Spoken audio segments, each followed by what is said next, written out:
The roads to the mountains of Lianga, Surigao del Sur are rough. It takes over 4 hours to reach it by motorcycle, which is the only vehicle that can take on the terrains. But on top, paradise. Here in Sitio Hanayan is where a community of the indigenous tribe Lumads lives. They plant and raise what they eat. They live simply in stilt houses. They have their own clinic, and they have their own school. Away from civilization, one might say, but they are one of the most self-sustaining tribes in the Philippines. But they have to leave all this, because on the morning of September 1, 3 of their leaders were brutally killed by masked armed men.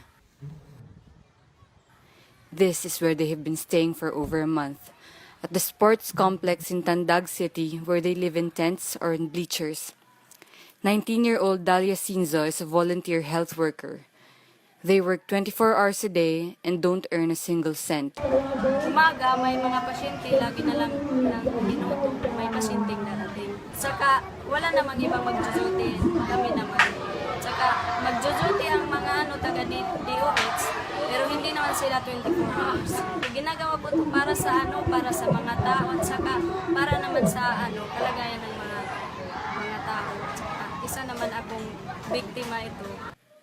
Mothers here have given birth to infants and are now being raised on cemented blocks that get so hot during the day and cold during the night. They are being taught urban farming because rice here in the city don't compare to the rice they grow in the mountain. 3 times a week they hold classes here. One of the leaders who died was their Sir Emok, the executive director of their tribal school Alcadev, and in this classroom, Sir Emok lives. Education has always been difficult for the Lumads. One of the slain tribal leaders, Jonel Campos, only finished grade 2. His eldest daughter, Michelle, is determined not to let their deaths be for nothing. Hindi lang naman siya ang lumalaban. Yung organisasyon na kung saan siya ang chairman, ang nagiging paninindigan o ang ipinaglalaban nila ay yung talagang yung pagdepensa sa lupang ninuno, na hindi ito mapasukan ng iba't ibang dambuhalang korporasyon ng pagmimina, kahit na ng mga laging kampanya.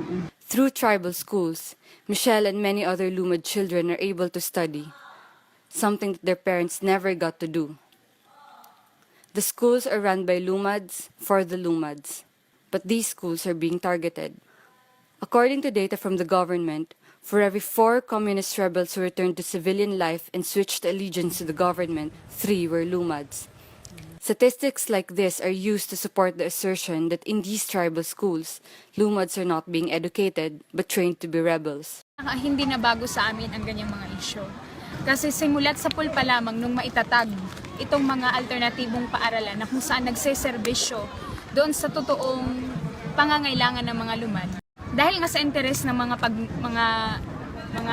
kapitalista na gustong papasukin ang mina, dahil nga sa pag-aayaw ng mga tribo, gusto nilang sirain, gusto nilang mawala itong mga paaralan na kung saan naipondar ng mga katutubo upang sila ay mabigyan ng edukasyon. Gusto itong sirain nila dahil ito ang nagbigay ng kaalaman doon sa mga Lumad.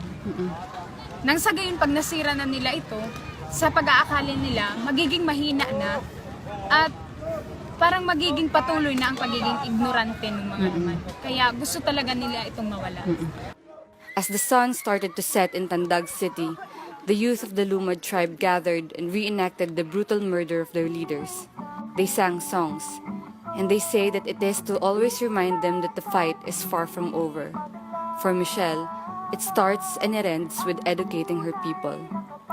She is among the few Lumad children who's going to college.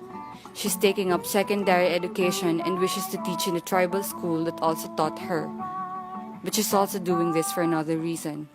Dahil sabi nga nila, yung mga guro daw sa aming paaralan ay hindi naman mga professional. Hindi sapat yung kanilang kaalaman na dapat ibahagi daw doon sa mga Lumad.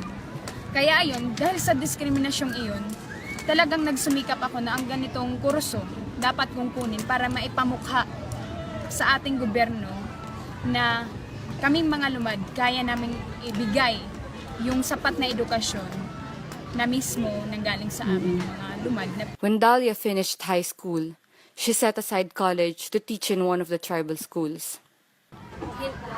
Totoo yun, hindi kami nakapagtapos ng kolehiyo. Pero, nagtuturo naman kami ng sakto para sa mga bata. Hindi naman kami nagtuturo ng walang hindi malaman ng mga bata. Wala naman kami maasahan kapag hindi kami tuturo kasi hindi naman, ang layo-layo kasi ng mga eskwelahan.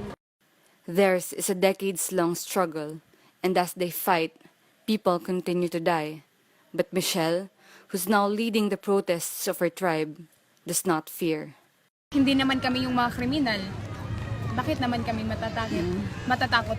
At hindi para sa akin, kahit ganito pa kabata yung edad ko, handa ko pong ibuhis, ialay yung buhay ko para sa kabutihan, para sa kapakanan ng aming tribe. Land is our life is their battle cry.